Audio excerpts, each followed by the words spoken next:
Somalia, Republik Demokratik Kongo, dan Wakil Tetap Republik Indonesia untuk United Nations Environmental Programme dan United Nations Habitat. Yang terhormat Ibu Dr. Kusumaningtuti Sandri Harmi Sutiono, SH LLM, Ketua Indonesia Banking School. Yang terhormat Honorable Faculty Indonesia Banking School. Yang terhormat Bapak dan Ibu Senat Indonesia Banking School. Yang terhormat undangan tamu kehormatan. Yang kami hormati Bapak Dr. Insinyur Hayu Prabowo M.Hub sebagai moderator pada hari ini. Yang kami hormati Bapak Ibu peserta yang menyempatkan hadir pada webinar hari ini. Yang kami hormati para senior, pimpinan dari Perbankan Bank Indonesia, Otoritas Jasa Keuangan, Lembaga Penjamin Simpanan, Yayasan Pengembangan Perbankan Indonesia, Lembaga Pengembangan Perbankan Indonesia, BI Institut, Badan Pemeriksa Keuangan, Bursa Efek Indonesia, PPBI, Ikatan Alumni IBS, Sivitas Akademika IBS, Genbi, yang kami hormati pimpinan industri sektor jasa keuangan, pimpinan perbankan, Bank Perkreditan Rakyat, pimpinan lembaga keuangan lainnya, asuransi, lembaga pembiayaan, pegadaian, lembaga penjaminan, modal ventura, dan dana pensiun. Yang kami hormati pimpinan industri jasa lainnya, perusahaan, pimpinan asosiasi fintech, pimpinan asosiasi pendanaan fintech, kantor akuntan publik, dan para pelaku teknologi digital. Yang kami hormati mahasiswa dan dosen Indonesia Banking School, serta mahasiswa dan dosen dari perguruan tinggi di seluruh Indonesia. Perkenalkan, saya Sylvie Harunisa, mahasiswi Manajemen Indonesia Banking School yang akan membantu acara pada webinar hari ini. Sebelumnya, izinkan saya membacakan rangkaian acara pada hari ini. Pertama, pembukaan, menyanyikan lagu Indonesia Raya, pembacaan doa, foto bersama, welcoming notes Ketua Indonesia Banking School, pemaparan materi oleh pembicara dan tanya jawab, penyerahan plakat, dan penutup. Pada webinar nasional hari ini, dengan total partisipan saat ini 582 pendaftar, di antaranya 139 perguruan tinggi dari seluruh Indonesia. Dengan ini, saya akan menyapa beberapa perguruan tinggi yang sudah hadir. Universitas Andalas, Universitas Sriwijaya, Universitas Syah Kuala, Universitas Tarumanegara, Politeknik Negeri Semarang, UINSI Samarinda, Universitas Mataram, Universitas Manado, Universitas Jana Badra Yogyakarta, Universitas Jember, Universitas Pajajaran, Universitas Palangkaraya, Universitas Teknologi Yogyakarta, Universitas Telkom, dan perguruan tinggi lainnya yang tidak dapat kami sebutkan satu persatu. Pertama-tama, marilah kita panjatkan puji syukur kepada Tuhan Yang Maha Esa yang telah memberikan rahmat, taufik, dan hidayahnya sehingga kita dapat mengikuti acara webinar nasional pada hari ini dengan tema Carbon Trading dan Penyelenggaraan Ekonomi Karbon. Hari ini, Jumat 28 Januari 2022 oleh Indonesia Banking School. The best business and digital finance, higher education in Indonesia. Kami informasikan bahwa webinar pagi ini adalah webinar ke-41 yang diselenggarakan oleh Indonesia Banking School dan merupakan webinar kedua di tahun 2022. Bapak Ibu peserta yang kami hormati dan para mahasiswa yang kami banggakan, agar acara ini dapat berjalan dengan lancar dan sukses, mari kita berdoa yang akan dipimpin oleh Bapak Ustadz Zulfison, SAG MA. Dengan hormat kami silakan. Bismillahirrahmanirrahim. Assalamualaikum warahmatullahi wabarakatuh. Bapak dan Ibu sekalian, Ibu Dr. Kusmaningtuti, Bapak Heri yang kita hormati, sejenak sebelum memulai acara, mari kita berdoa kepada Allah Tuhan yang Maha Kuasa agar acara ini diberkahi oleh Allah Subhanahu wa taala dan berjalan lancar. Kita semua yang mengikuti acara ini mendapatkan ilmu yang bermanfaat. Amin. Saya memimpin doa dengan cara Islam. Bapak dan Ibu yang beragama lain dimohon untuk menyesuaikan. A'udzubillahi minasyaitonirrajim. Bismillahirrahmanirrahim. Alhamdulillahirabbil alamin wal 'aqibatu lil muttaqin wassalatu wassalamu ala asrofil anbiya'il mursalin wa ala alihi washabbihi rasulillahi ajma'in. Allahumma ya Allah ya Rahman ya Ghafur. Di siang yang penuh berkah ini, kami Sivitas Akademika Indonesia Banking School dengan penuh rasa syukur atas terselenggaranya webinar kuliah umum yang mengambil topik tentang carbon trading dan penyelenggaraan ekonomi karbon.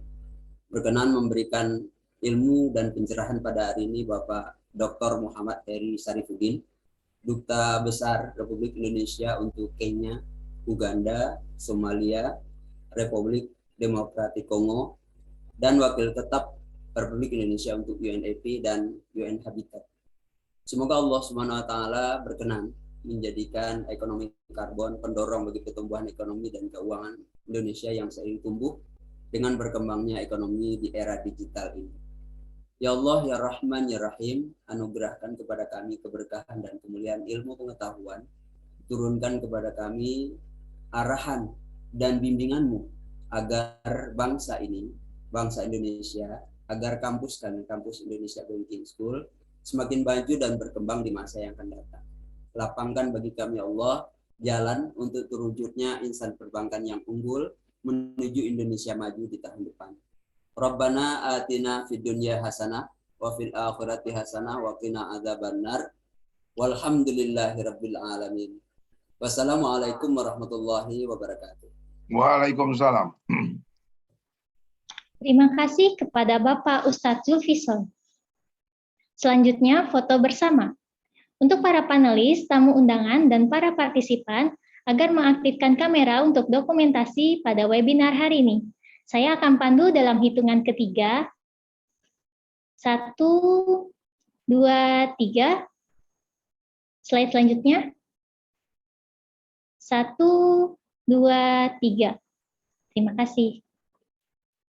Bapak dan Ibu peserta yang kami hormati, selanjutnya mari kita dengarkan welcoming notes dari Ibu Dr. Kusmaningtuti Sandriharmi Sutiono SH LLM, Ketua Indonesia Banking School. Dengan hormat kami silakan.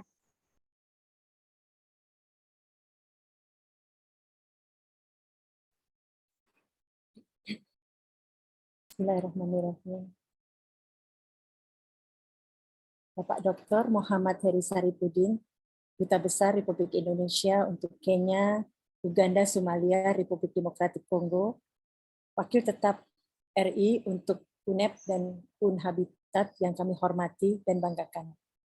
Yang terhormat Bapak-Bapak Honorable Faculty, Bapak Ibu Senat Akademik Indonesia Banking School, dan pengurus Yayasan Pengembangan Perbankan Indonesia yang hadir. Yang terhormat Bapak Ibu para senior, regulator, pimpinan, praktisi di bidang ekonomi, keuangan, dan perbankan yang hadir. Bapak Ibu para akademisi, para dosen, ananda, para mahasiswa dari berbagai perguruan tinggi di seluruh Indonesia, Sivitas Akademika Indonesia Banking School yang tercinta, serta Bapak Ibu tamu undangan kehormatan lainnya yang hadir. Assalamualaikum warahmatullahi wabarakatuh. Selamat siang. Salam sejahtera bagi kita semua. Salam, Om Swastiastu, Namo Buddhaya, salam kebajikan. Puji syukur kami panjatkan kehadirat Allah Subhanahu wa taala.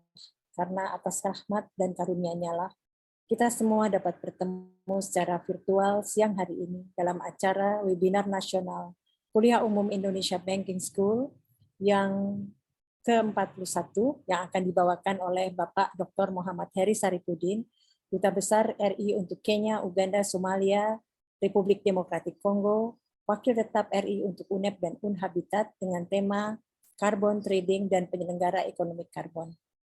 Bapak Ibu, ananda, mahasiswa yang saya muliakan. Sebagaimana diketahui, carbon trading atau perdagangan karbon adalah perdagangan antar negara yang dirancang untuk mengurangi emisi karbon dioksida sebagai upaya untuk mengurangi dan memitigasi adanya perubahan iklim ekstrem di kemudian hari. Geografi Indonesia yang memiliki hutan tropis sangat relevan untuk terlibat bersama pelaku global lainnya mengupayakan hal tersebut. Untuk itu, pemerintah Indonesia terus mengupayakan membuat formula pembiayaan yang dapat digunakan untuk menuju ekonomi hijau. Pemerintah Indonesia melibatkan Bursa Efek Indonesia sebagai platform yang menjual karbon untuk mengurangi dampak pemanasan global. Melibatkan Bursa Efek Indonesia tersebut dimaksudkan agar perdagangan karbon menjadi lebih kredibel dan diakui oleh dunia internasional. Bapak, Ibu, Ananda, para mahasiswa yang saya banggakan. Pemerintah Indonesia dalam komitmennya untuk menuju ekonomi hijau tersebut mengeluarkan peraturan presiden atau Perpres nomor 98 tahun 2021 tentang penyelenggaraan nilai ekonomi karbon atau NEK. Perpres tersebut mengatur penyelenggaraan perdagangan karbon, pungutan atas emisi karbon, dan pembayaran berbasis kinerja atau penurunan atas penurunan emisi karbon. Sektor energi Indonesia memiliki target untuk menurunkan emisi gas rumah kaca sebesar 314 juta ton CO2 dari business as usual pada tahun 2030 atas usaha sendiri dan 446 juta ton CO2 dengan bantuan internasional. Target tersebut tercantum dalam dokumen Updated Nationally Determined Contribution atau NDC. Selain itu, pemerintah juga telah mengesahkan Undang-Undang Harmonisasi Peraturan Perpajakan atau HPP, yang antara lain mengatur mengenai pajak karbon sebagai komitmen Indonesia terhadap green economy yang mulai berlaku tanggal 1 April 2022. Bapak, Ibu, Ananda, para mahasiswa yang saya hormati. Indonesia Banking School dengan visi dan misi tahun 2020 yang berspesialisasi pada bidang keuangan dan bisnis berbasis teknologi digital ini mendapat kehormatan untuk menghadirkan narasumber istimewa dengan tema yang berhubungan erat dengan upaya global untuk mengurangi emisi karbon untuk melestarikan lingkungan hidup dan memitigasi perubahan iklim. Pada akhir tahun 2021 yang lalu, Presiden Republik Demokratik Kongo, Felix Tshisekedi, mengusulkan kerjasama dengan pemerintah Indonesia dalam hal carbon trading antara Indonesia dan Kongo. Indonesia dan Kongo merupakan sesama negara yang memiliki hutan hujan terbesar di dunia. Bapak, Ibu, Ananda, para mahasiswa yang saya hormati. Hadirnya Bapak Duta Besar RI, Dr. Muhammad Heri Saripudin, merupakan kehormatan dan kebanggaan yang istimewa bagi kita semua. Untuk itu, kami menyampaikan terima kasih yang tak terhingga dan apresiasi yang tinggi kepada beliau yang telah menyediakan waktunya dari lokasi yang jauh dari Jakarta, yaitu dari Nairobi, untuk memberikan sharing dan wawasan kepada para sivitas akademika dan kita semua. Kami juga menyampaikan terima kasih atas kehadiran Bapak Ibu, undangan, tamu kehormatan, serta Ananda mahasiswa semua yang telah hadir pada webinar Nasional Kuliah Umum Indonesia Banking School siang ini. Semoga kegiatan ini membawa manfaat bagi kita semua dan semoga Allah Subhanahu wa Ta'ala senantiasa memberikan rahmat-Nya. Demikian, terima kasih. Wassalamualaikum warahmatullahi wabarakatuh. Terima kasih kepada Ibu Dr. Kusumaningtuti Sandri Harmi Sutyono SH LLF, Bapak dan Ibu peserta yang kami hormati dan para mahasiswa yang kami banggakan. Mari kita ikuti acara utama, yaitu webinar nasional dengan tema Carbon Trading dan Penyelenggaraan Ekonomi Karbon dengan pembicara Bapak Dr. Muhammad Heri Saripudin, Duta Besar Republik Indonesia untuk Kenya, Uganda, Somalia, Republik Demokratik Kongo, dan Wakil Tetap Republik Indonesia untuk United Nations Environmental Program dan United Nations Habitat. Dipandu oleh moderator, Bapak Dr. Insinyur Hayu Prabowo M.Hum. Sebelumnya, akan saya bacakan CV moderator pada hari ini. Bapak Dr. Insinyur Hayu Prabowo M.Hum meraih gelar doktor di bidang ekonomi dan keuangan Islam dan saat ini sedang mengambil gelar doktor yang kedua dalam tafsir Quran di PT IKI. Beliau juga dosen Pascasarjana Indonesia Banking School dan ekonomi keuangan Islam dengan minat di bidang ekonomi hijau dan ekonomi digital. Selain itu, saat ini beliau aktif sebagai Ketua Lembaga Pemulihan Lingkungan Hidup dan Sumber Daya Alam di Majelis Ulama Indonesia. Beliau juga Ketua Departemen Dalam dan Luar Negeri di Pengurus Pusat Dewan Masjid Indonesia. Beliau termasuk dalam tim Interfaith Rainforest Initiative bekerjasama dengan IRI Internasional bersama UNEP dalam perlindungan sisa 70% hutan tropis dunia di 5 negara, yaitu Indonesia, Kongo, Kolombia, Peru, dan Brazil. Serta tim teknis penilai kapasitas lembaga perantara di lingkup Badan Pengelola Dana Lingkungan Hidup di Kementerian Keuangan. Kepada Bapak Dr. Insinyur Hayu Prabowo M.Hum, dengan hormat kami silakan. Acara sepenuhnya kami serahkan kepada moderator. Terima kasih, Mbak Silvi. Assalamualaikum warahmatullahi wabarakatuh. Salam sejahtera untuk kita semua. Yang saya hormati dan banggakan narasumber kita siang ini kalau di Jakarta dan pagi kalau di Nairobi, Bapak Dubes Dr. Muhammad Heri Saripudin sebagai Duta Besar RI untuk Kenya, Uganda, Somalia, dan Republik Demokratik Kongo. Dan yang menarik adalah beliau juga Wakil Tetap RI di United Nations Environmental Program dan United Nations Habitat. Nah ini konteksnya sangat bagus nih. Kemudian juga Bapak dan Ibu senior dan pimpinan dari Bank Indonesia, OJK, dan seluruh lembaga jasa keuangan yang kami hormati. Dan tidak lupa juga yang saya hormati dan banggakan Ibu Dr.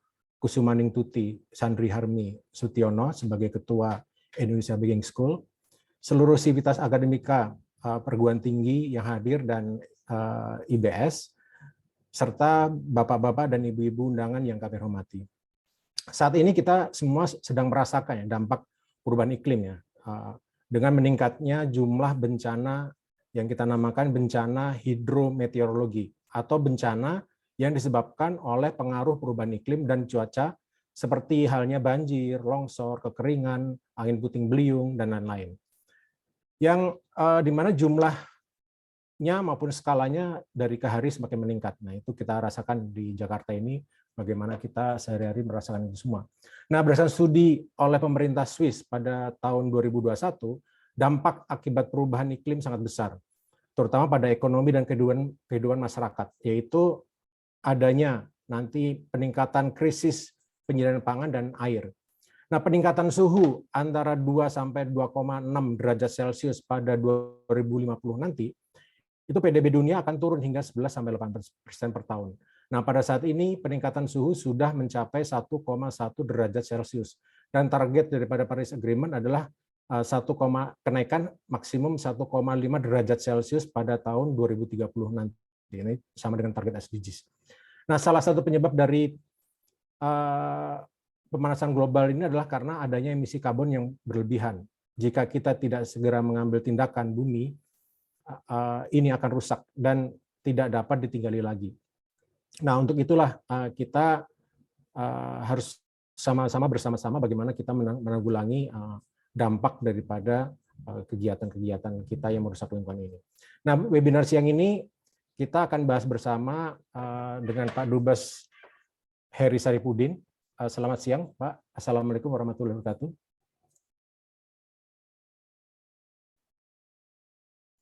Masih mute, Pak. Baik, terima kasih Pak Hayu sebagai moderator. Pertama-tama tentu saja saya ingin izinkan saya menyapa pertama kepada Bu Dr. Ratitu Kusumaning Tuti. Terima kasih undangannya. Ini karena berkat beliau. Ini kami ketemu udah lama sekali ya Bu ya di New York dulu. Ketika beliau sebagai ketua wakil BI dan saya di PT RI New York. Yang terhormat juga para senior guru-guru saya, para guru besar yang terus terang aja ilmunya selalu menjadi pelita bagi saya untuk isu-isu khususnya ekonomi keuangan dan ekonomi makro khususnya. Dan yang terhormat para anggota Senat Indonesian Banking Schools serta para mahasiswa yang sangat saya banggakan. Baik, saya akan menyampaikan sesuai dengan permintaan dari Indonesian Banking School, perdagangan karbon dan penyelenggaraan ekonomi karbon. Ini dari perspektif Nairobi, perspektif saya sebagai Duta Besar Indonesia untuk DRC, di mana kami sedang mengembangkan kerjasama secara bilateral, maupun saya sebagai wakil tetap Indonesia di United Nations Environment Program. Kan ini kaitannya sangat erat. Dan presentasi saya ini berdasarkan pada asumsi tunggal, yaitu bahwa kami mempunyai keyakinan, dan itu yang sedang didorong oleh pemerintah kita, bahwa hasil penjualan karbon ini menjadi sumber alternatif pembiayaan pembangunan yang berkelanjutan. Itu dan dengan adanya penetapan emisi gas rumah kaca, diharapkan dengan perdagangan karbon ini semakin mendorong di berkembangnya baik green economy maupun blue economy yang sustainable. Itu asumsi saya menyampaikan paparan ini. Kemudian apa sih hipotesanya? Nah ini sebenarnya semacam proposal saya ini Bu Tito dan para senior. Kami nitip ini sebenarnya karena dengan diberlakukannya peraturan Presiden nomor 98 tahun 2021 yang sekalipun Kemlu tidak menjadi bagian anggota komite pengarah di situ. Namun saya memandang bahwa diplomasi untuk mengusung implementasi efektivitas peraturan presiden ini sangat instrumental. Yaitu apa? Bahwa secara regulasi di tingkat internasional tentu saja mulai dari isu Rio, Kyoto, Paris Agreement dan sebagainya. Itu satu hal yang dimensi yang saya tangkap barangkali ini ketika di aspek regulasi sudah regulation architecture di internasional sudah ada. Hanya saya melihat ada satu kesempatan kita bisa mengembangkannya, yaitu apa? Kerjasama sesama negara-negara yang memiliki hutan hujan atau rainforest yang sangat besar, yaitu khususnya 3 negara. Dan di 3 negara ini berada di 3 benua, Indonesia, DRC, sama Brazil. Jadi kalau ini bisa baik secara bilateral maupun di tingkat multilateral khusus mengenai mekanisme pengaturan perdagangan karbon, kayak semacam dibentuk kartel atau asosiasi pemilik karbon terbesar di dunia, ini akan menjadi signifikan sumbangsi bagi pembangunan pembiayaan pembangunan berkelanjutan. Saya bayangkan itu kalau di sawit ada CPOP, kemudian di timber ada ITTO. Nah, ini kalau soal carbon trading ini antar negara-negara yang kuat, khususnya 3 negara ini bisa membentuk satu, apakah itu asosiasi ataukah tight cartel, kayak semacam OPEC lah. Bayangan saya ini nih itu akan lebih bagus. Baik, itu sebenarnya berangkat dari keinginan dambaan saya mempunyai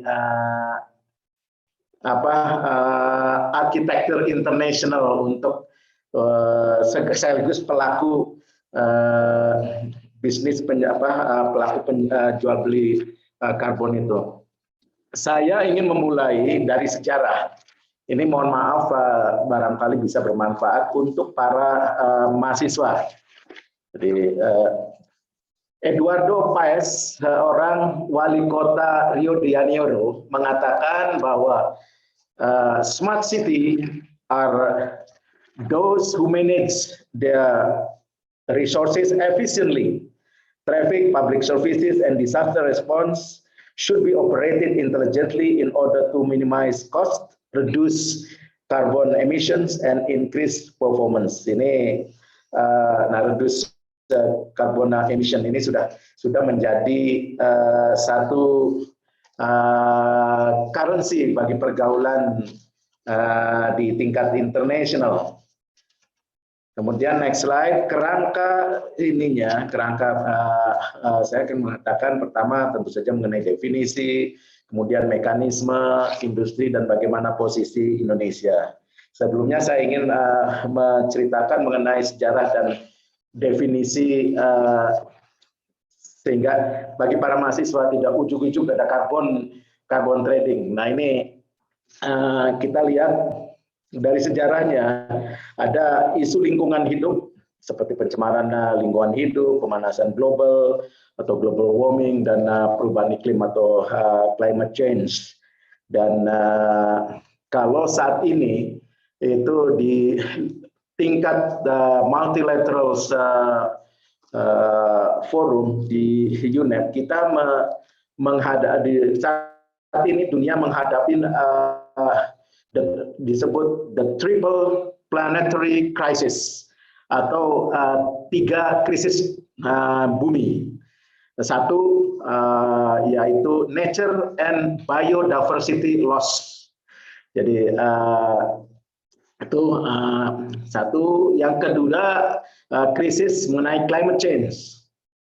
Yang ketiga krisis meningkatnya tingkat polusi. Jadi itu yang disebut sebagai the triple planetary crisis. Jadi nature and biodiversity loss, climate change, dan pollution. Dan itu yang selalu menjadi isu utama dalam pembahasan di forum United Nations Environment Program. Dan kita tahu bahwa UNEP itu berawal berdirinya tahun 1972 pada saat Stockholm, dan wakil pimpinan delegasi Indonesia di Stockholm pada saat itu adalah Bapak Emil Salim, guru bangsa, guru kita semua terkait dengan ekonomi lingkungan. Dan saat ini kami di Nairobi tengah mempersiapkan kegiatan Stockholm at 50. Jadi golden anniversary dari UNEP, jadi United Nations Environment Program. Jadi tahun 92 United Nations Conference on Environment and Development atau UNCED di Rio de Janeiro, dikenal juga dengan Earth Summit. Konferensi ini menghasilkan Agenda 21 atau program untuk pembangunan berkelanjutan, dan UNFCCC ini sebagai kerangka kerja PBB mengenai perubahan iklim, perubahan climate change. Kemudian sejak tahun 95 negara-negara anggota UNFCCC ini mengadakan pertemuan tahunan atau yang disebut sebagai Conference of Parties COP UNFCCC. Kemudian pada tahun 97 COP ketiga menghasilkan Protokol Kyoto, perjanjian internasional yang bertujuan agar negara-negara menurunkan emisi gas rumah kaca atau greenhouse gas emission mereka masing-masing yang dihasilkan oleh industri dunia dan menekan emisi karbon dioksida atau CO2 melalui mekanisme perdagangan karbon. Nah ini milestone untuk kita memahami bagaimana carbon trading yang saat ini marak kita perjuangkan. Baik, definisi sendiri karbon, next slide. Carbon credit itu adalah istilah untuk menetapkan nilai pada pengurangan atau penyeimbangan emisi gas rumah kaca, biasanya setara dengan 1 ton karbon dioksida atau CO2e, karbon dioksida equivalent. Carbon credit dapat digunakan oleh bisnis atau individu untuk mengurangi jejak karbon mereka dengan berinvestasi dalam kegiatan yang telah mengurangi atau menyerap gas rumah kaca di lokasi lain. Kami kadang-kadang bercandaan di KBRI Nairobi ini untuk kita mengeluarkan asap yang berlebihan, karbon dioksida, kita harus membeli dari negara lain. Carbon trading adalah suatu instrumen ekonomi yang berfungsi sebagai sarana pelaksanaan kebijakan atau policy tools untuk memberikan insentif bagi kegiatan mitigasi perubahan iklim. Dalam pasar karbon yang diperdagangkan adalah hak atas emisi atas gas rumah kaca dalam satuan ton CO2 equivalent. Hak di sini dapat berupa hak untuk melepas gas rumah kaca ataupun hak atas penurunan emisi gas rumah kaca. Sedangkan jenis gas rumah kaca yang dapat diperdagangkan dalam pasar karbon pada umumnya ada 6 jenis gas yang tercantum dalam Protokol Kyoto. Ini juga tercantum dalam pasal 10 peraturan Presiden nomor 98 tahun 2021 yang tadi disebutkan oleh Bu Titu dan Pak Hayu, yaitu meliputi karbon dioksida atau CO2, metana, CH4, dinitroksida, N2O, hidrofluorokarbon, HFC, terus kemudian perfluorokarbon dan sulfur heksafluorida. Ini jenis-jenisnya dan itu ada dalam Perpres. Kemudian next slide, carbon trading dan UNEP.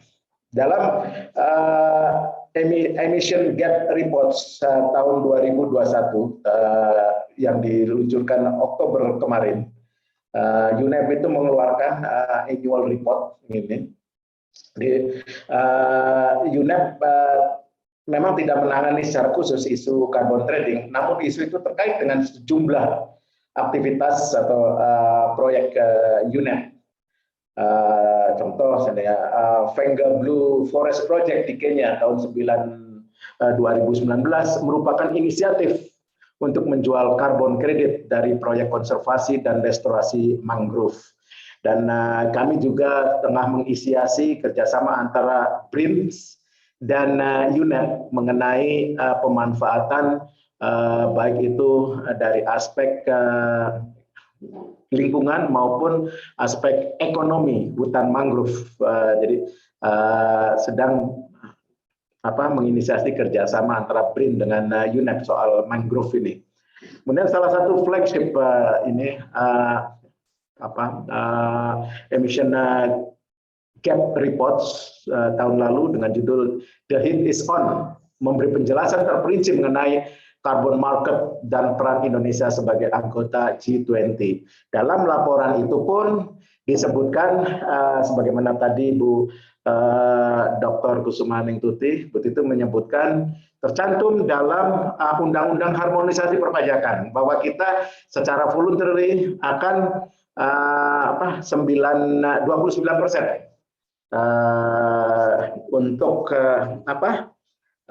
untuk mengurangi emisi gas rumah kaca secara unconditional atau voluntary, dan 41% secara conditional atau atas dukungan dari masyarakat internasional. Jadi tadi jelaskan untuk yang dalam peraturan Perpres itu sendiri, ketika kita bicara mengenai 29%, itu come up dengan sekitar 834 juta ton CO2e atau karbon dioksida equivalent. Kemudian untuk 41% itu adalah bagaimana kita mampu mentargetkan pada tahun 2030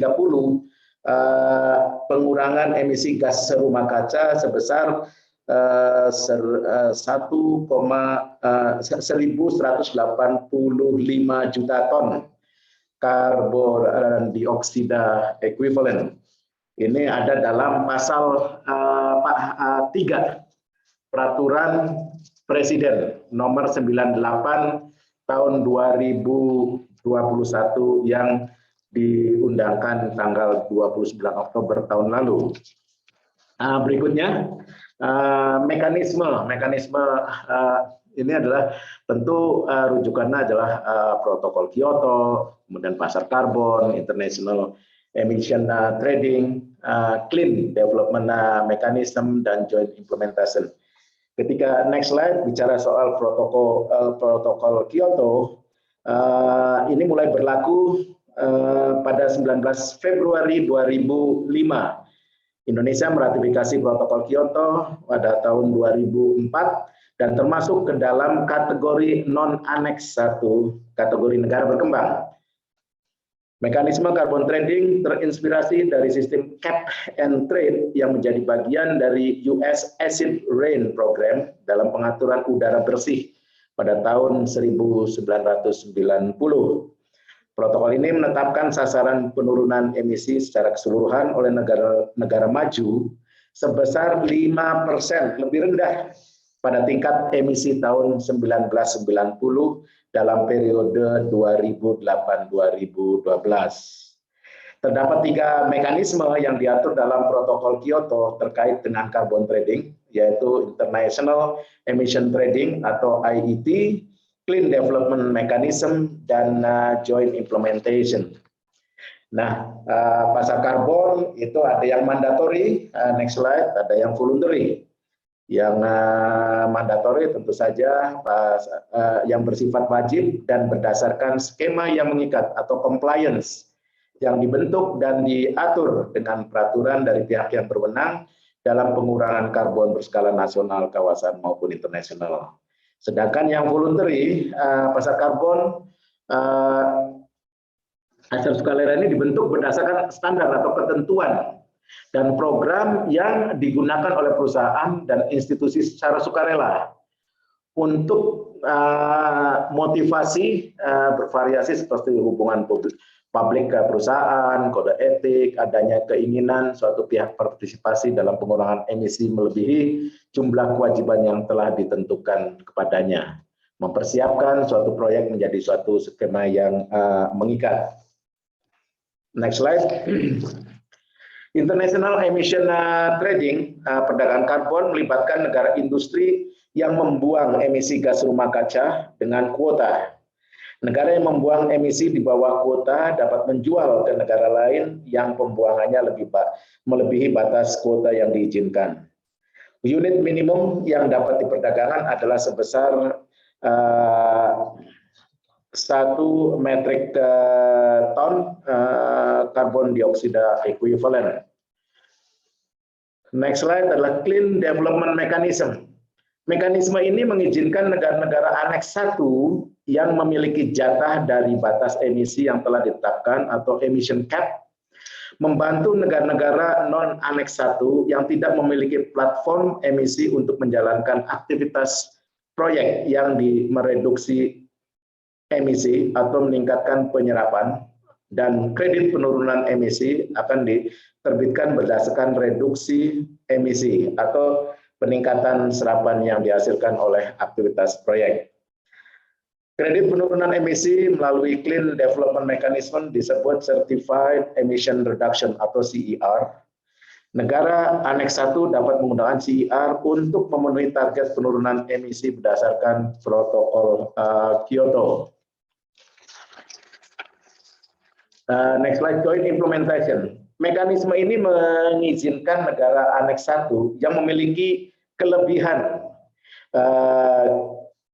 jatah emisi gas atau emission cap dapat membantu negara Aneks 1 lainnya yang tidak memiliki cap untuk mengimplementasikan aktivitas proyek yang mereduksi gas rumah kaca atau meningkatkan penyerapan.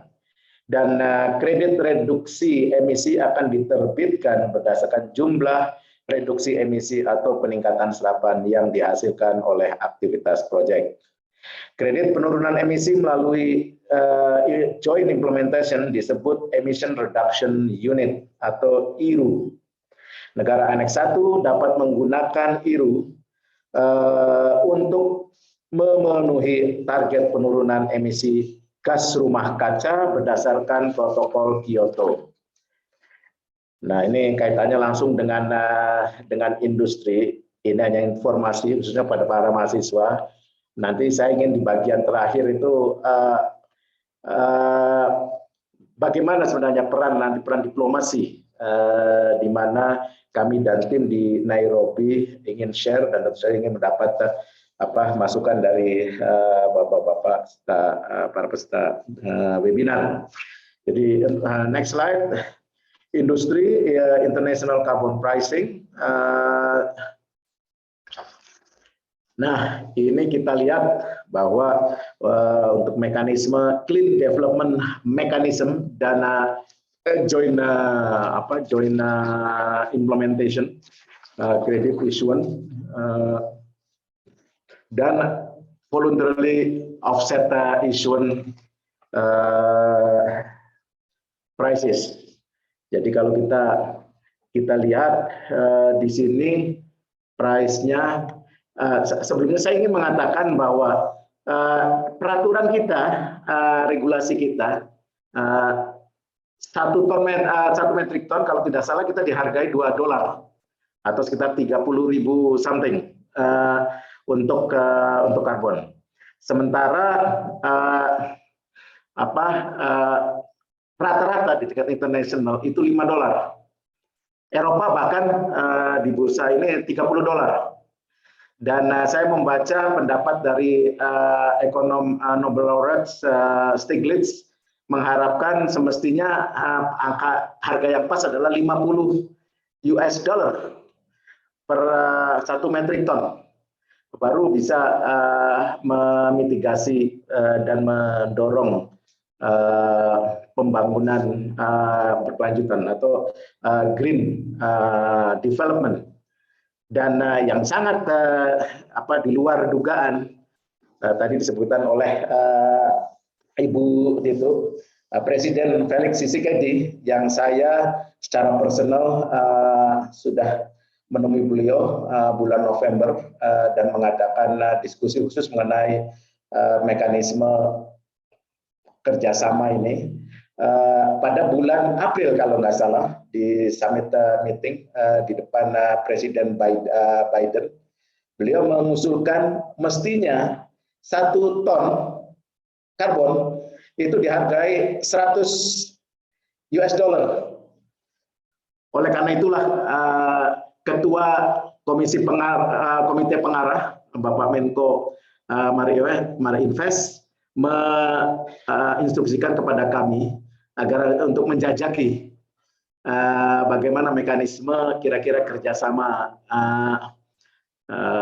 bilateral antara Indonesia dan DRC Nanti di terakhir kami akan menjelaskan bagaimana langkah-langkah yang semestinya bisa kita lakukan. Next slide, saya hanya langsung saja ini.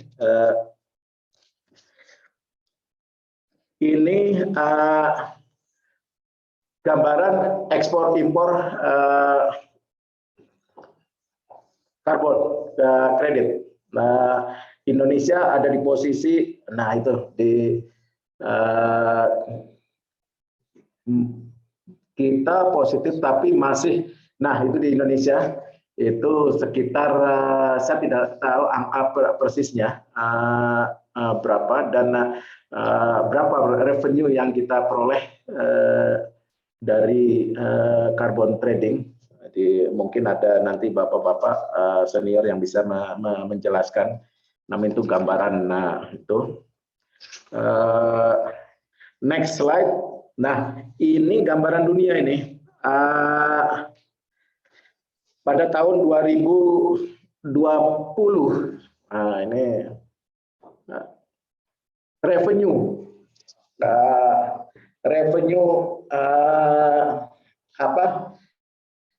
dari carbon trading itu ini pakai euro sekitar berapa tuh 237,72 miliar. Ini sebenarnya sangat besar sekali kalau dari revenue dunia ini Indonesia mendapat sekian persennya saja. Ini bisa menjadi sumber pembiayaan alternatif bagi pembangunan berkelanjutan. Namun demikian saya tidak expert mengenai soal ini. Nanti saya akan menyampaikan saja mengenai peran diplomasi. Nah, posisi Indonesia, kebijakan. Next slide. Posisi Indonesia itu saya kutip pendapat Pak Presiden Joko Widodo pada saat COP ke-26 mengatakan dengan sumber daya alam yang melimpah, Indonesia terus berkontribusi untuk menanggulangi perubahan iklim. Ini sebagaimana kita tahu dinamika Indonesia, diplomasi Indonesia terkait dengan environment, terkait dengan carbon trading dan sejenisnya. Itu belum lama kita kan memutuskan secara sepihak juga ya dengan Norway karena ada hal yang tidak adanya perbedaan. Dan namun demikian bahwa diplomasi Indonesia untuk mendukung kinerja perdagangan karbon sebenarnya juga cukup signifikan. Indonesia, next slide. Indonesia sangat berkomitmen untuk mengatasi perubahan iklim. Meskipun emisi per kapita dan per produk domestik bruto Indonesia tidak setinggi beberapa negara lain, Indonesia masih sangat rentan terhadap perubahan iklim. Hal ini mendorong Indonesia untuk mengambil peran bersama dengan entitas global untuk mengendalikan perubahan iklim. Jadi kalau kita lihat itu di peta Indonesia masih termasuk merah sebenarnya. Very vulnerable, kemudian beberapa negara Asia vulnerable, negara Latin Amerika dan itu di Kongo itu intermediate, kemudian negara Rusia dan Eropa Timur itu less vulnerable, kemudian Eropa least vulnerable, dan beberapa negara MENA, Middle East, North Africa, dan Afrika unrated sovereigns. Ini data ini diambil dari Kementerian Keuangan. Nah, contribution target on next slide, contribution target on emission reduction (NBC) atau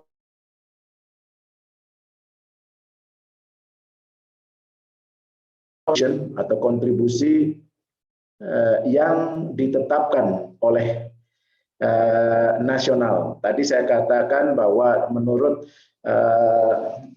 Perpres nomor 98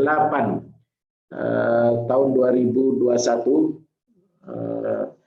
pasal 3, kita mempunyai komitmen pada tahun 2030 atau pengurangan emisi gas rumah kaca secara voluntary itu 29%, dan secara dengan kerjasama masyarakat internasional 41%, atau kalau kita jumlahkan semua itu sekitar 834 juta ton untuk yang voluntary, dan 1 miliar ya 1,1185 juta ton atau 1,1 miliar ton untuk target pengurangan emisi dengan bekerja sama masyarakat internasional. Sumbernya dari mana saja? Itu paling tidak dari 5 sektor, dari industrial process and product use (IPPU), kemudian dari limbah, dari pertanian, dari energi dan transportasi, serta dari kehutanan.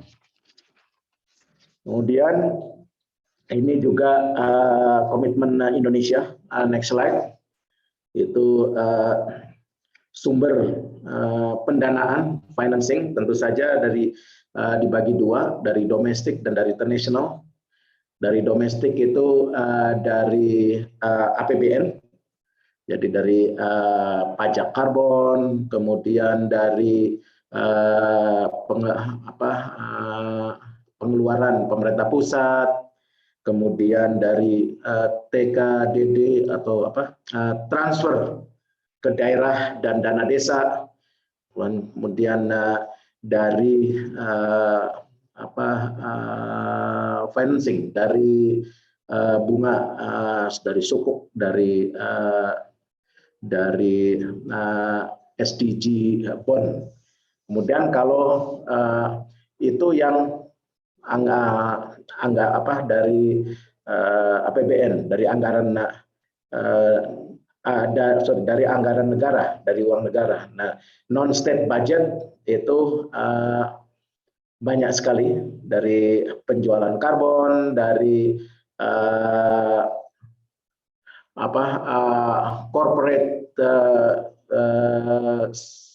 corporate social responsibility (CSR), kemudian juga dari perbankan dan institusi keuangan lainnya, kemudian dari pasar modal, dari filantropi, dan dari BUMN. Kemudian yang dari internasional itu bisa dari bilateral dan multilateral. Ini dari pemerintah dan private. Dari pemerintah tentu saja peran diplomasi di sini juga sangat suportif, memberikan daya dukung yang cukup signifikan, dan juga dari pembiayaan dari skema multilateral seperti Green Climate Fund, Global Environment Facilities, Adaptation Fund, MDB, Multilateral Development Banks, serta IFIs atau International Financial Institutions. Next slide. Nah, carbon pricing ini bertujuan untuk mengurangi emisi gas rumah kaca nasional, kemudian menjadi intervensi kebijakan untuk mengatasi kegagalan pasar, dan sebagai praktek prinsip pencemar bayar, mendorong bisnis dan ekosistem bisnis rendah emisi atau low carbon development path, kemudian juga dapat menjadi alternatif sumber pembiayaan untuk program pembangunan berkelanjutan atau financing alternative financing resources for sustainable development. Nah, carbon pricing ini menurut peraturan Presiden nomor 98 tahun 2021, ada instrumen perdagangan dan instrumen non perdagangan. Instrumen perdagangan tadi saya sudah menjelaskan sistem perdagangan emisi dan offset emisi. Sedangkan dari instrumen non perdagangan adalah pajak karbon dan result based payment atau pembayaran berbasis kinerja. Next slide. Nah, ini Undang-Undang Nomor 7 2021 sebagaimana tadi disebut oleh Bu Kusumaning Tuti mengenai harmonisasi peraturan perpajakan. Jadi objek pajak adalah barang yang mengandung karbon, kegiatan emisi karbon, wajib pajak itu bisa individu, bisa korporasi. Nah, tarif minimum itu 30 per kilogram atau 30.000 per metric ton karbon dioksida equivalent. Jadi pemangku kepentingannya adalah beberapa lembaga kementerian dan lembaga terkait, kemudian juga universitas-universitas. Penerapannya tentu saja setengah dikembangkan peta jalan atau roadmap pajak karbon yang akan dilakukan pada di awal pembangkit listrik tenaga batu bara. Next slide.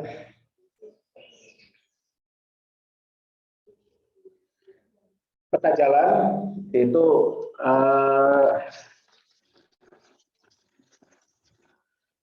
tahun 2021 tentu saja kita sudah menyelesaikan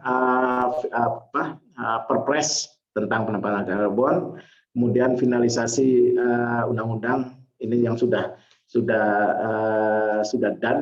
Kemudian tahun ini diharapkan itu penetapan cap untuk PLTU batubara oleh Kementerian Energi dan Sumber Daya Mineral, kemudian penetapan peraturan Menteri Keuangan pengelolaan pajak karbon, pembatasan penerapan pajak karbon, dan penyusunan regulasi teknis perdagangan karbon, serta menyiapkan sistem measurement, reporting, and verification untuk mendukung perdagangan karbon atau sistem registry nasional. Kemudian tahun 2025 implementasi penuh perdagangan karbon melalui pertukaran karbon, perluasan sektor caps and trade dan cap and tax secara bertahap sesuai kesiapan sektor, dan pengembangan regulasi tata kelola pajak karbon untuk sektor lain. Next slide. Nah, peta jalan berikutnya adalah memperkuat kerjasama dengan sesama pemilik hutan tropis terbesar di dunia, seperti Brazil dan DRC, Democratic Republic Kongo. Ketiga negara memiliki kesamaan pandang untuk perlunya memperkuat pengaruh tiga negara pemilik hutan tropis terbesar dalam negosiasi iklim di COP-UNFCCC. Perlu inisiatif kolaboratif melalui pembentukan working groups. Perlu mendorong peningkatan result-based payment untuk pengurangan emisi. Saat ini harga karbon masih sangat rendah di internasional antara 2,5 sampai $5 per ton atau per metric ton. Indonesia masih $2 per 1 metric ton. Sedangkan Eropa, di pasar Eropa sudah 30. Saya dengar itu seperti di negara-negara kayak Korea, Singapura jauh lebih besar, lebih tinggi daripada di Indonesia. Dan seperti yang saya tadi sampaikan, saya membaca statement dari Nobel laureate Stiglitz bahwa semestinya 50 US dollar per metric ton. Dan yang terbaru adalah manuver dari Presiden Felix Tshisekedi Kongo menyampaikan 1 metrik ton 100 US dollar. Ini memang sangat besar. Kalau bisa direalisasikan, tentu saja hambatannya juga sangat besar. Namun demikian, dari komitmen, dari semangat, ini perlu kiranya Indonesia mendukung. Jadi kalau sebelumnya kerjasama dalam carbon trading itu lebih banyak antara negara berkembang dengan negara maju, negara yang penghasil karbon terbesar dengan negara yang mengeluarkan karbon dioksida terbesar. Nah, ini antar negara pemilik hutan tropis, pemilik hutan hujan yang besar, bagaimana kita mengkapitalisasi itu.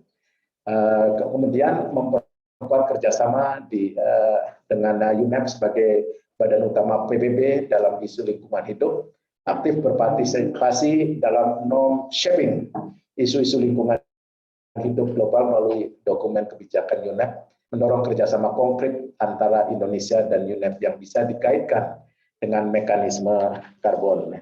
Terakhir, sebelum saya tutup, saya ingin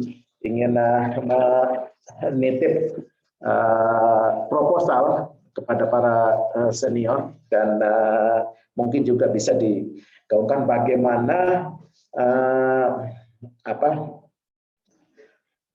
peta jalan kerjasama baik di level bilateral maupun di level multilateral, khusus terkait dengan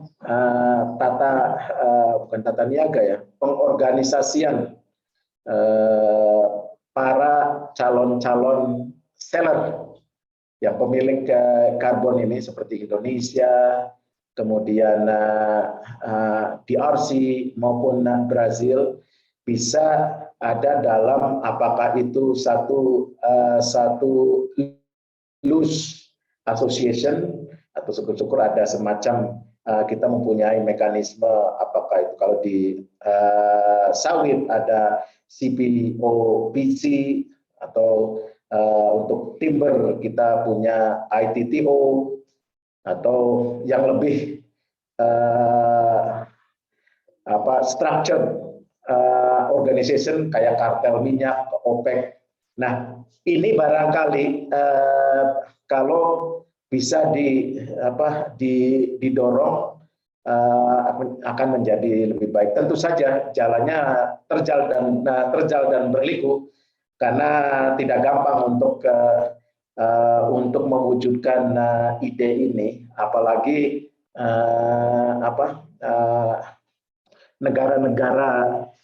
negara-negara yang mempunyai hutan terbesar yang kebanyakan dari Global South ini juga berhadapan dengan more powerful North, Global North, yang tentu saja ingin mempertahankan eksistensi industrialisasinya dengan tidak sangat memberatkan, tapi secara lebih affordable. Saya pikir itu Pak Hayu. Jadi mohon maaf kalau ada hal yang kurang berkenan, dan mudah-mudahan bisa bermanfaat. Saya lebih khusus pada para mahasiswa, dan karena isu ini terus terang aja kedepannya saya yakin akan menjadi isu yang menjadi salah satu prioritas bagi pembangunan berkelanjutan di Indonesia. Jadi how to maintain the green development path, sustainable development strategi kita. Terima kasih. Terima kasih Pak Heri. Wah, menarik sekali Pak paparannya dan sangat inspiratif begitu ya Pak ya. Nah, ini kebetulan saya itu pernah dua kali ke Nairobi, Pak. Jadi saya pernah ke kediaman Dubes juga waktu itu. Jadi waktu 2019 lalu itu ada pertemuan the 4th UN Environmental Assembly. Itu waktu itu Pak Dubesnya Pak Suharjono kalau nggak salah itu. Nah, ya, jadi kalau Bapak di rumah saya kebayang tuh rumahnya seperti apa. Jadi Kita tunggu Pak kedatangan berikutnya. Insyaallah, amin. Saya menarik Pak. Sambil nunggu pertanyaan yang lain, saya mungkin bisa bertanya dulu nih Pak mengenai tadi itu bagus juga itu prinsip kan ada pollutant pays principle begitu Pak ya. Jadi dan Kongo, Indonesia, Brazil kan memang memiliki hutan tropis atau carbon sink lah kalau ibaratnya carbon sink di mana itu adalah penyerap karbon dunia gitu. Dari paru-paru dunia itu sebenarnya penyerap karbon dunia begitu ya. Sebenarnya ada negara yang lain sih, sebenarnya ada Indonesia, Kongo, Kolombia, Peru, Brazil. Itu lima negara itu yang punya 70% sisa hutan tropis dunia gitu. Nah, kalau dibilang kan sebetulnya negara-negara ini kan sebagai seller ya Pak. Jadi seller tadi Presiden Kongo tadi bagus juga sih karena memang sekarang ini sellers market ya. Kalau kita jualan ini si seller itu punya kekuatan dibanding si buyernya gitu. Sebetulnya ya, asal kita memang produk kita berkualitas gitu. Nah ini kira-kira kerjasamanya apa Pak ya? Sebenarnya dari UNEP itu tadi Bapak rekomendasinya kan meminta kerjasama dengan UNEP. Sebenarnya UNEP itu saya dari Majelis Ulama Indonesia dan saya terlibat itu saya ke UNEP itu memang diundang karena UNEP itu membentuk namanya Faith for Earth. Jadi agama untuk bumi gitu ya. Nah, dari situ keluar cabangnya namanya IRI, Interfaith Rainforest Initiative Internasional, anggotanya itu Indonesia, Kongo, Kolombia, Peru, Brazil, dan kita membentuk IRI Indonesia. Nah, gitu. Nah, kenapa harus religion ini di bawah religion? Terus kemudian ada Religions for Peace itu dari US yang partner UNEP itu. Nah, ini kenapa agama gitu karena memang dari masalah-masalah lingkungan hidup atau masalah-masalah climate change itu intinya itu masalah-masalah tentang perilaku sebetulnya. Jadi lebih ke perilaku. Jadi bukan masalah teknis sebetulnya. Inti utamanya itu root cause-nya gitu. Nah, makanya dari agamanya menjadi sangat dipandang sangat kritikal oleh UNEP gitu.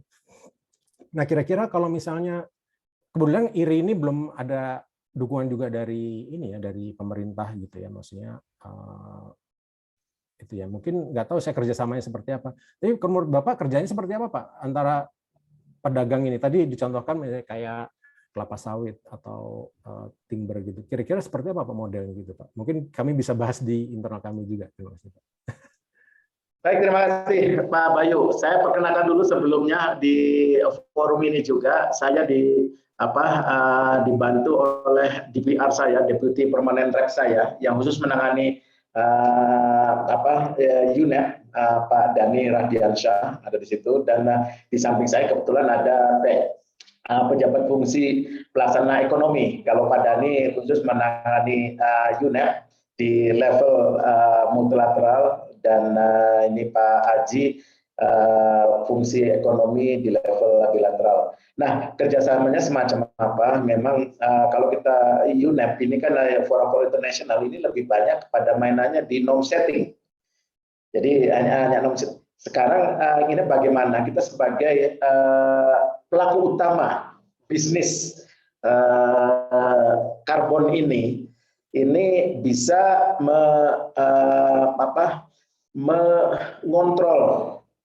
mengontrol harga dan mengontrol mekanisme atau tata niaga dalam tataran praktis. Jadi apa bentuk kerjasamanya? Jadi bayangan saya ini baru-baru konsep Pak Hayu. Konsep saya bayangkan itu ada di dua aras. Satu aras bagaimana para negara-negara yang mampu penyerap karbon terbesar seperti 5 negara tadi itu secara bekerja sama itu menjadi semacam pressure group, menjadi semacam food block penekan dalam berbagai perundingan internasional, baik itu di UNFCCC atau di COP. Jadi fungsinya sebagai semacam itu, semacam kelompok lobbyis. itu di aras negosiasi. Kemudian di aras perdagangannya tentu saja saya bayangkan memang ideally kita yang memiliki barang itu mestinya kita yang mengontrol harga. Iya. Tapi yang terjadi kan tidak selamanya begitu.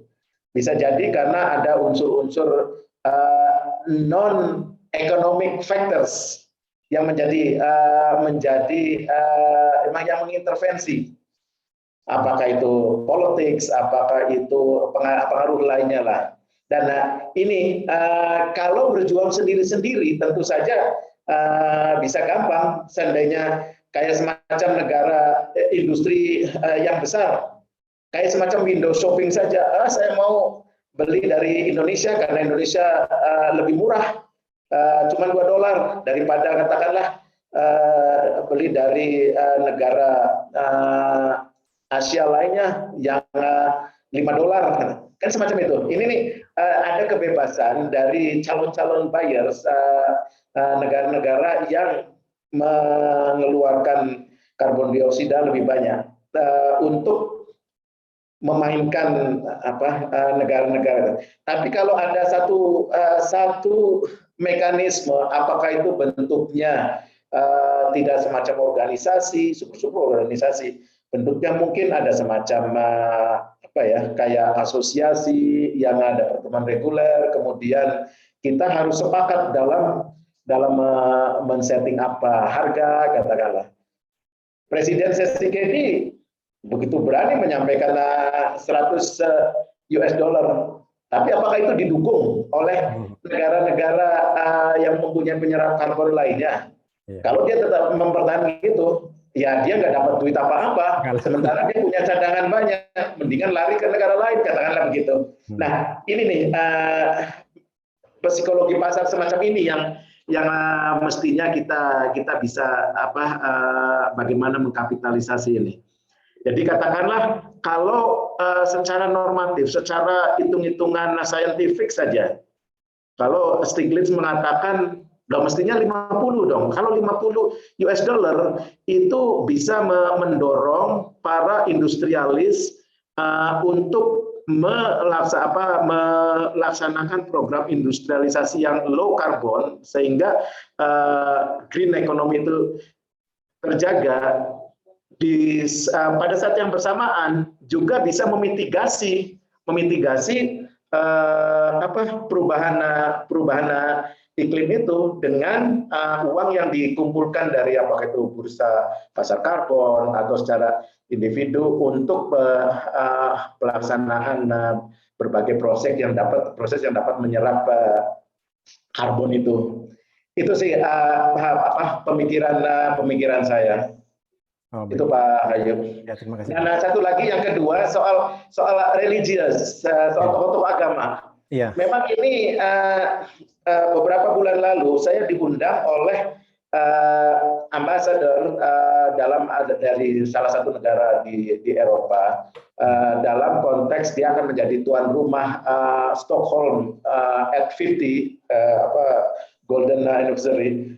Itu memang sudah melibatkan tokoh-tokoh lintas agama, Pak Hayu. Iya, betul. Dan karena kita tidak bisa dipungkiri, ya mungkin kayak saya pemahamannya kayak orang Islam aja. Orang Islam kan kita kan tidak hanya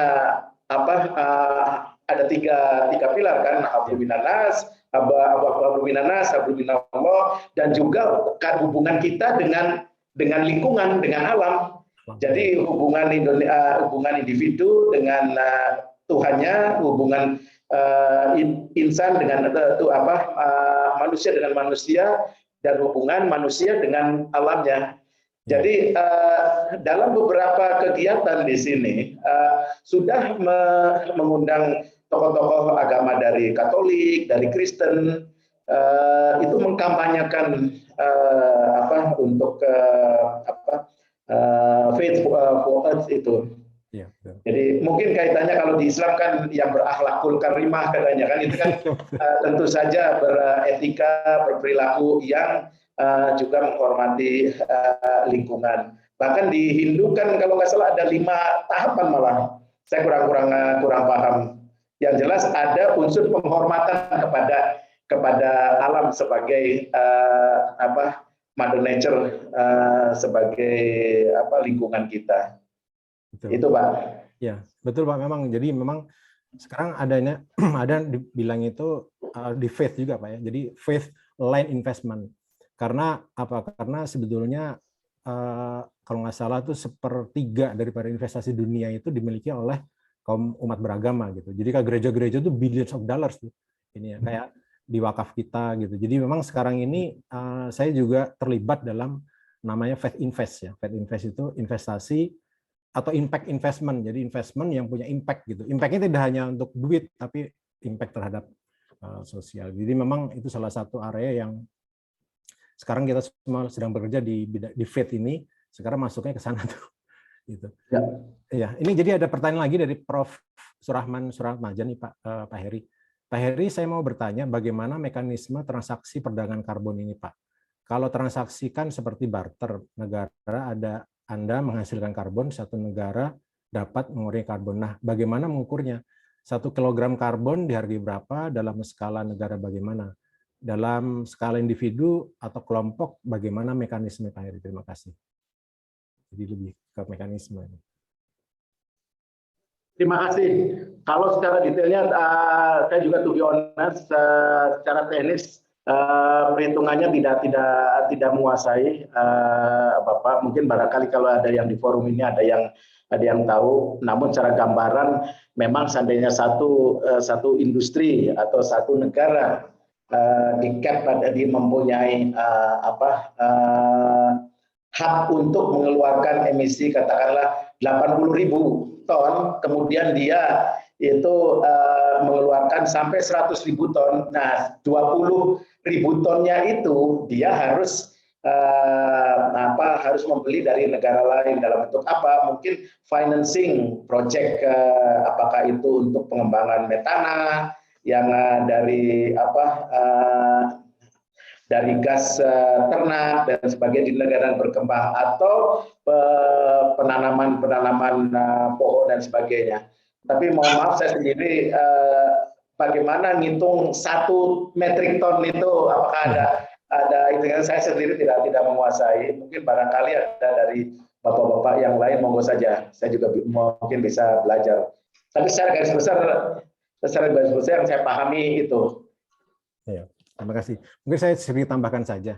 Jadi ini bukan untuk kelompok atau individu, Prof, tapi ini lebih ke ke satu area begitu ya. Jadi di Indonesia itu paling terkenal itu Katingan. Katingan itu ada satu perusahaan gitu ya, itu memiliki konsesi hutan, tapi bukan untuk tebang, tapi untuk ini carbon sink ini ya, gitu. Jadi intinya bahwa sudah ada baseline-nya ya, baseline-nya nanti itu ada auditornya, jadi tidak sembarangan auditornya, dan tiap-tiap seperti namanya barang itu ada kualitas jelek, ada kualitas tinggi gitu. Jadi kualitas itu ditentukan oleh dari auditornya itu.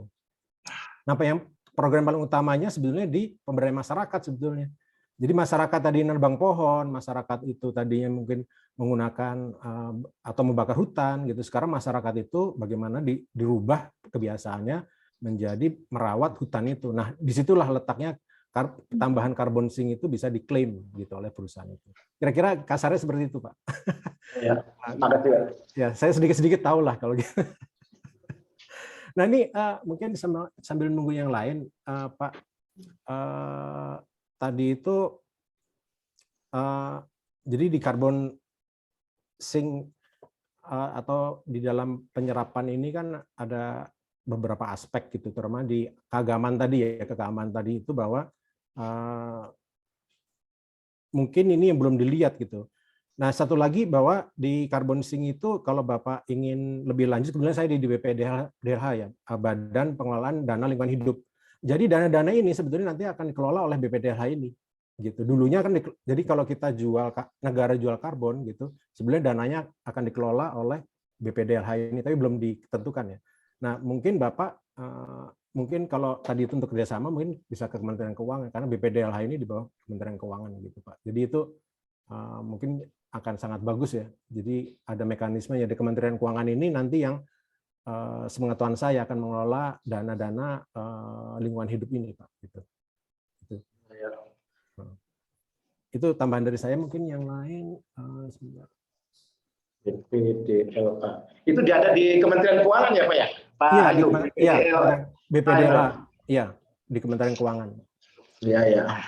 Mungkin Bu Titu atau Bu Miranda atau siapa yang ingin bertanya bisa langsung saja. Dari Q&A Pak Hayu banyak listnya itu Pak. Saya kok, dari Q&A, Q&A saya kok ini bentar. Ada 7 penanya setelah Pak Surahman, ada sekitar 5. Oh iya, saya salah klik, mohon maaf. Ya. Oh ya, nih dari Pak Muhammad Aditya. Ini dari Tarumanegara. Pertanyaan, apakah trading karbon credit tax dapat menstimulus tumbuhnya industri negatif karbon? Itu yang pertama. Yang kedua, apakah implementasi awal karbon tax dapat berpengaruh negatif terhadap industri produksi daging, peternakan, manufaktur, dan rantai pasokannya? Jadi apakah trading karbon dapat menstimulus tumbuhnya industri negatif karbon gitu ya? Jelas ada, karena itu kan apalagi kalau kita patok dengan harga per tonnya itu mahal, itu menjadikan kayak semacam deterrence effect bagi negara, bagi para industrialis untuk menggunakan teknologi yang low carbon, jadi tidak mencemari lingkungan. Jadi ada semacam sanksi ekonomi di situ. Tapi kalau adakah pengaruhnya untuk negatif karbon, saya tidak melihat. Yang paling meredus, mengurangi, tidak jor-joran itu. Jadi dengan diterapkannya regulasi mengenai carbon trading, baik itu terkait dengan pricing-nya, tentu saja akan memberi dorongan semangat bagi para industrialis, para pengguna teknologi untuk berinovasi, menemukan teknologi yang low carbon process. Logikanya begitu menurut saya. Iya. Baik. Terus yang kedua ini, apakah implementasi awal carbon tax dapat berpengaruh negatif terhadap industri produksi daging, peternakan, manufaktur, dan rantai pasokannya, Pak? Kira-kira carbon tax.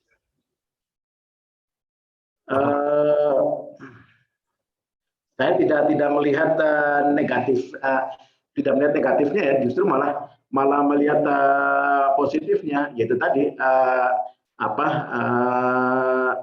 green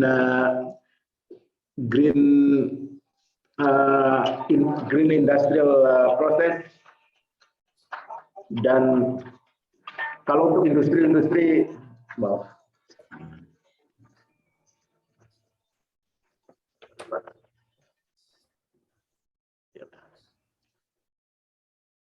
mana pertanyaannya? Coba lihat. Apa pertanyaan? Sorry Pak, tadi. Pertanyaan tadi itu apakah implementasi carbon tax dapat berpengaruh negatif terhadap industri produksi daging, peternakan, manufaktur, dan rantai pasokannya, Pak? Jadi carbon tax itu apa berpengaruh negatif terhadap industri-industri itu? Kalau saya tidak melihat tidaknya pengaruh negatif. Memang ada, kalau toh industri itu mengeluarkan banyak karbon, mungkin ada semacam takut kena sanksi dan sebagainya. Tapi justru saya melihatnya aspek positifnya, bisa menjaga keseimbangan alam, bisa memitigasi perubahan iklim. Gitu. Ya. Jadi saya tidak melihat aspek negatifnya. Setuju Pak. Jadi sekarang ini ada namanya green procurement gitu. Pemerintah itu, jadi sekarang pemerintah itu harus procure atau membeli barang yang punya green label malah gitu. Jadi ini adalah sebetulnya untuk survival perusahaan itu sendiri. Kalau tidak menerapkan ya dia akan punah nanti masa depan. Jadi sebetulnya untuk survival perusahaan itu sendiri. Kemudian yang selanjutnya ini pertanyaan dari Bu Sriwartini dari Fakultas Hukum Universitas Islam Indonesia. Bagaimana strategi dan kebijakan yang harus dilakukan oleh Indonesia dalam rangka mencapai target NDC yang telah ditetapkan kaitannya dengan perdagangan karbon sebagai salah satu mekanisme untuk pengurangan emisi. Kemudian apa tantangan dan opportunity yang dimiliki oleh Indonesia sebagai negara yang memiliki hutan tropis terluas nomor 3 di dunia. Salah satu pungutan bila hasil industri rendah emisi karbon, misalnya mobil listrik dan lain-lain. Jadi yang pertama itu adalah bagaimana strategi untuk mencapai NDC itu, Pak. Gitu. Untuk kedua pertanyaan ini, pertama saya jawab dulu yang terakhir, tantangan dan opportunities. Tadi sudah banyak mengenai opportunities. Tentu saja kalau saya kebetulan sebagai diplomat, bagaimana memajukan interest kita di level internasional ini. Tentu saja kita harus bersinergi dengan like-minded countries, dengan negara-negara yang mempunyai kesamaan, dan dari situ opportunity-nya sangat besar, karena sebagaimana di awal presentasi saya bahwa hasil penjualan karbon ini kalau kita optimalkan akan menjadi sumber alternatif bagi pembiayaan pembangunan. Mungkin bisa saja seandainya itu kita bisa jangka panjangnya kalau ini diterapkan secara konsisten dan bagus, bisa mengurangi ketergantungan kita dari utang luar negeri lah katakanlah. Itu bisa mengganti hasil penjualan karbon itu, paling tidak bisa meringankan beban utang luar negeri. Dan tentu saja yang menjadi tantangannya adalah bagaimana kita membina atau mensinergikan dengan negara-negara yang mempunyai karakteristik sama, yaitu punya tropical forest yang sama, rainforest yang besar, yang menyerap karbon yang banyak. Ini menjadi satu asosiasi. Kemudian strategi pencapaian untuk target national determined contribution, karena itu pemerintah kita sudah mempunyai komitmen yang dicantumkan dalam peraturan Presiden tahun 2001 nomor 98 itu. Artinya bahwa bahkan di situ sudah dari 29% voluntarily, 41% bekerja dengan internasional. Itu kan dengan komposisi dari 5 sektor itu, mulai dari energi, pertambangan, agriculture, industri, limbah, dan itu dengan jumlah juta metrik ton masing-masing. Dan saat ini kan yang sedang akan disasar adalah industri pembangkit listrik penggunaan batu bara. Jadi itu salah satunya strategi kita sudah cukup jelas ada dalam peraturan Presiden nomor 98 tahun 2001 itu. Baik, Pak. Baik, nih selanjutnya ada pertanyaan lagi dari mahasiswa nih, Pak. Dari Mas Rifki Alif Nugraha. Ingin bertanya, apakah sudah ada upaya dari pemerintah atau pihak mana yang mau mengintegrasikan program-program menjadi satu? Misalnya BMKG sudah ada program Climate Field School, BRG ada Pit Farmer Field School, lalu KHK ada Proklim, UI ada WIL. Nah, apakah ada upaya integrasi tersebut agar menjadi satu kesatuan upaya mitigasi dan adaptasi perubahan iklim? Saya kurang tahu Bapak apakah. Saya secara itu mohon maaf tidak begitu ini juga di tingkat sinergi di dalam negeri soal ini. Mungkin barangkali bisa dibantu. Ada yang mengetahui hal ini? Saya bisa bantu sih, Pak. Iya, terima kasih Pak Bayu. Kebetulan saya di MUI, jadi di MUI itu kan kita seluruh Indonesia. Dan tadi itu bahwa sekarang pendekatannya keagamaan. Jadi memang pemerintah itu pendekatannya menggunakan hukum positif kan, undang-undang, peraturan. Tapi kalau ke masyarakat nggak mungkin kita sosialisasi dipakai undang-undang gitu atau peraturan. Nah, itu kita lakukan melalui pendekatan keagamaan. Jadi baik itu agama Islam, Kristen dan lainnya gitu. Nah, ini program-program ini adalah program-program terpisah. Misalnya ada program dengan BRGM itu juga menggandeng MUI dan gereja gitu juga yang lainnya gitu. Jadi sebetulnya ini program-program terpisah, tapi sebetulnya itu terpusat sih nantinya di KLHK itu menjadi ada integrasi. Tapi ini lebih ke programnya lebih ke perubahan perilaku. Jadi bukan untuk tadi itu untuk karbon trading tadi bukan. Jadi lebih untuk perubahan perilaku, merawat lingkungan hidup gitu. Lebih ke sana sih. Jadi kalau di MUI itu kami sudah mengeluarkan 6 fatwa terkait lingkungan hidup dan itu kami sosialisasikan seluruh Indonesia melalui MUI di provinsi gitu. Bekerja sama dengan pemerintah otomatis. Itu. Jadi sudah ada integrasinya, memang kelihatannya sih sendiri-sendiri tapi sudah terintegrasi sebetulnya sih. Gitu. Itu pertanyaan terakhir nih yang kami ada satu lagi nih. Apakah dari Muhammad Yamin, apakah industri tambang batu bara yang tidak terkendali di negara kita tidak kontradiksi dengan pengurangan emisi karbon sesuai kesepakatan Kyoto? Salah satu sektor yang akan disasar oleh dalam program NDC kan adalah industri IPPU itu. Dan ketika bicara industri, ya salah satunya itu yang penggunaan tambang batu bara. Ini termasuk ke satu sektor yang penyumbang relatif cukup besar untuk karbon dioksida atau emisi gas rumah kaca. Dan tentu saja kalau logika ilmiahnya tentu karena penyumbang emisi gas rumah kaca terbesar itu adalah bagaimana kita memitigasi ini agar compliance dengan kesepakatan Kyoto, toh ada hitung-hitungannya. Jadi industri-industri yang menggunakan energi batu bara juga tentu tidak luput dari dari ketentuan untuk membeli karbon. Itu saya pikir jawaban saya. Ya. Baik Pak, terima kasih. Wah, banyak menarik sekali nih.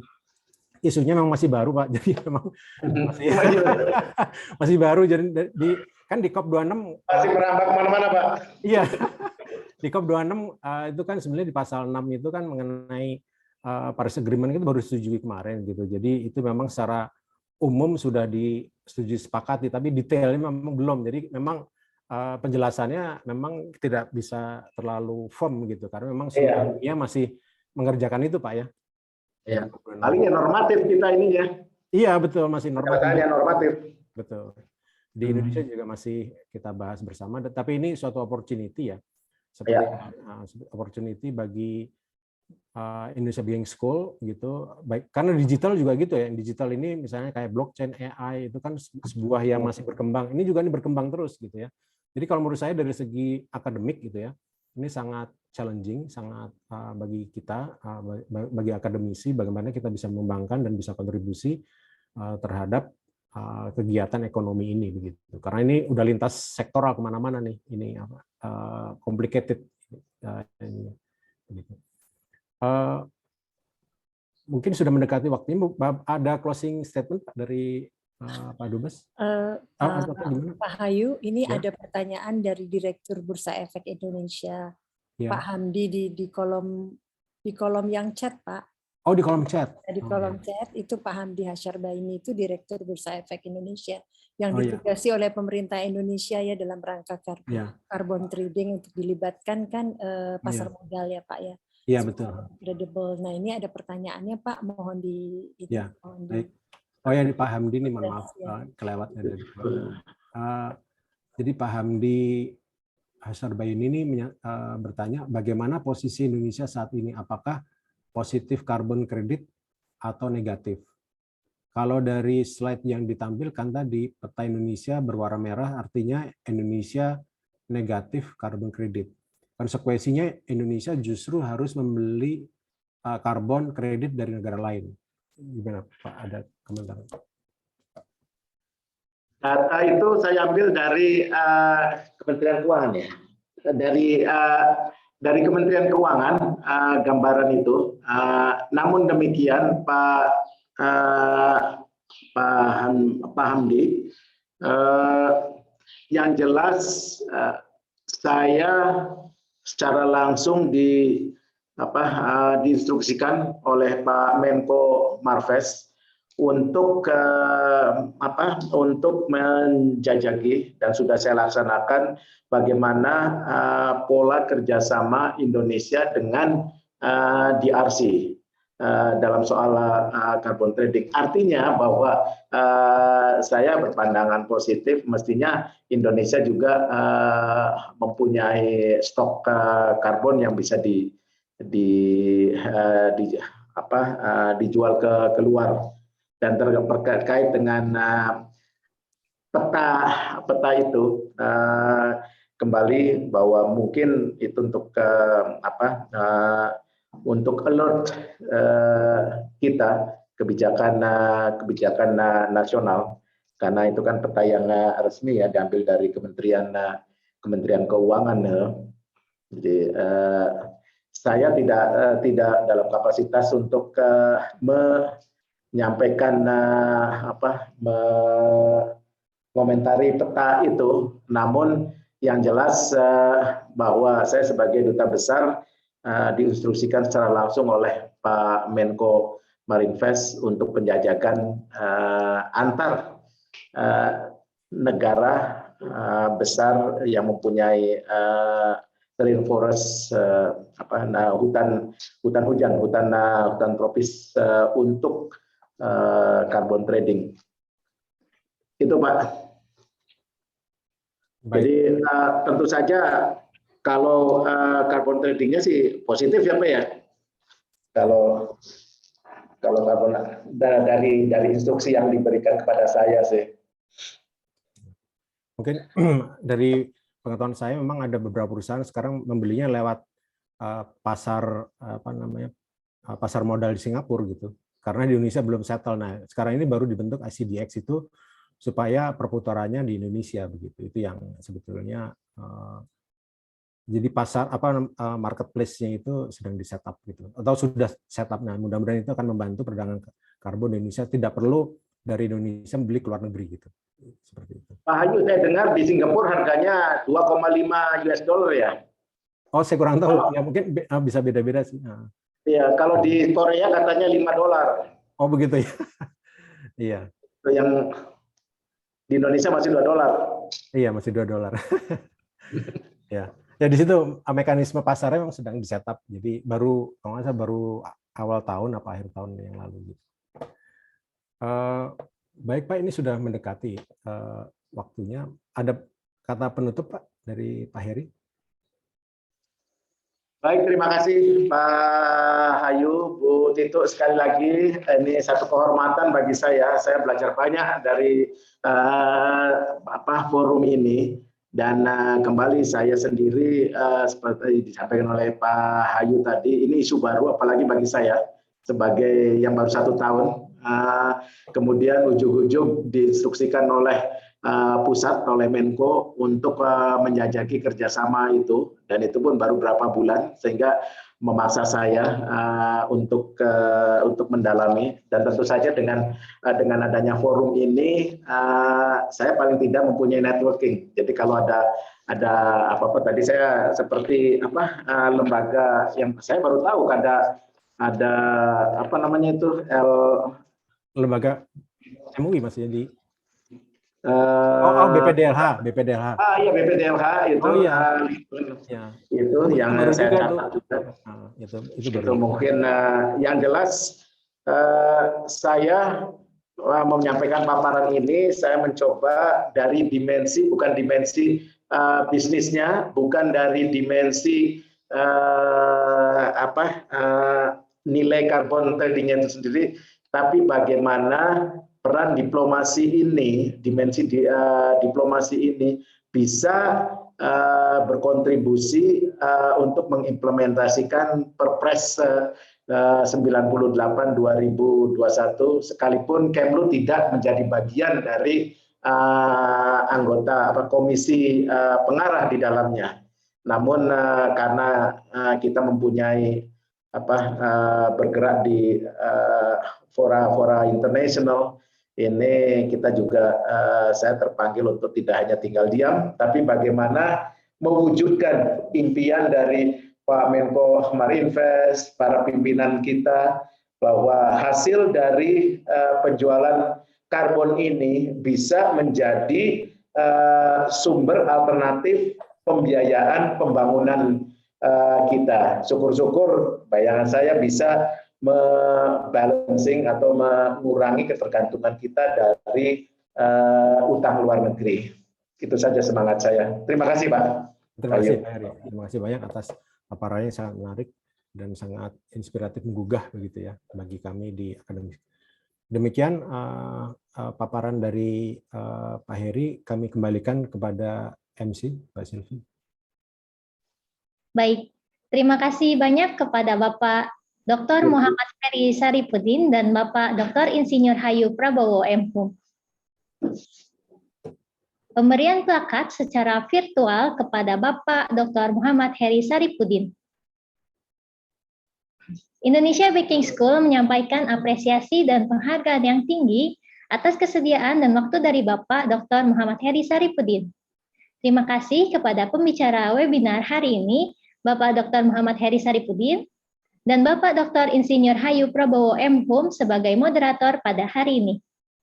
Sekali lagi, saya mewakili mahasiswa Indonesia Baking School mengucapkan banyak terima kasih atas kesediaan Bapak membagi ilmu yang sangat bermanfaat. Pengumuman, e-sertifikat dan materi akan dikirimkan ke email masing-masing yang sudah mendaftar.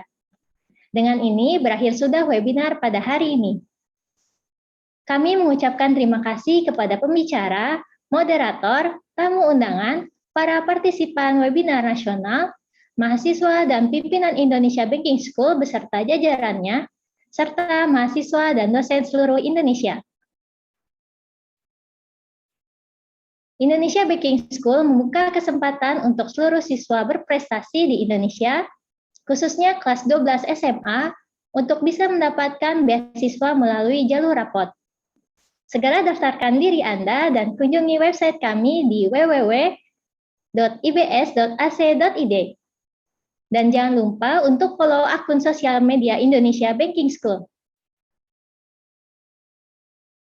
Sampai jumpa di webinar nasional selanjutnya. Saya Silvi Horenisa, mahasiswi manajemen Indonesia Baking School, sebagai pembawa acara pamit undur diri. Terima kasih. Wassalamualaikum warahmatullahi wabarakatuh. Salam. Terima kasih. Terima kasih, Bu Tito. Aduh, Gus, terima kasih, Kak Heri. Saya salam buat Bu.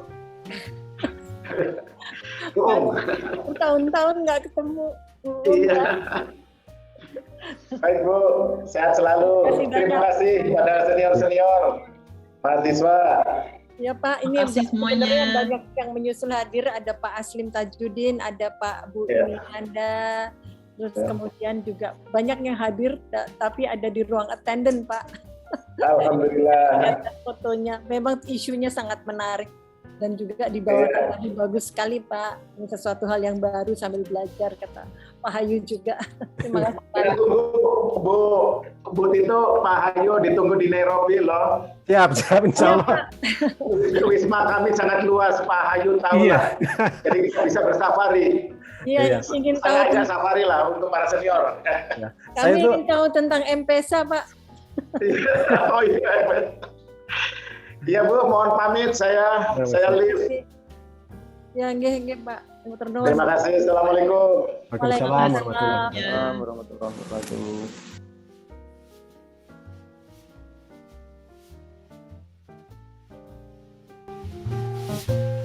Terima kasih Bu Titu. Tangannya. Terima kasih Pak Mardiana sudah hadir. Terima kasih Bu Titu. Terima kasih Pak Aldi. Apa kabar Pak? Alhamdulillah baik Bu. Ya, Bu.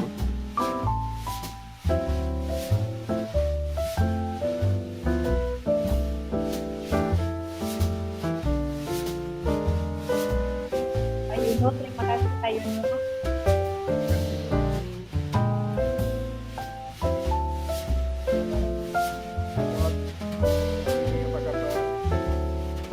Baik. Terima kasih Bu Titu dan Pak Gatot, Pak Sparta.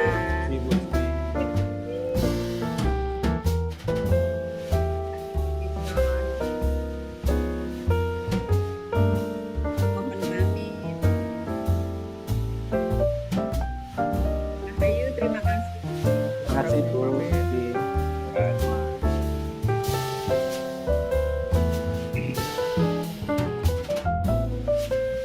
Betul.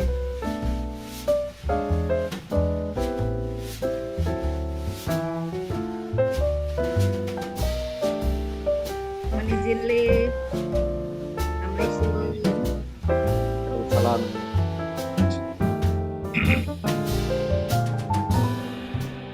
Pak Gatot, apa kabar Pak Gatot? Terima kasih, Pak Ayu. Terima kasih Pak.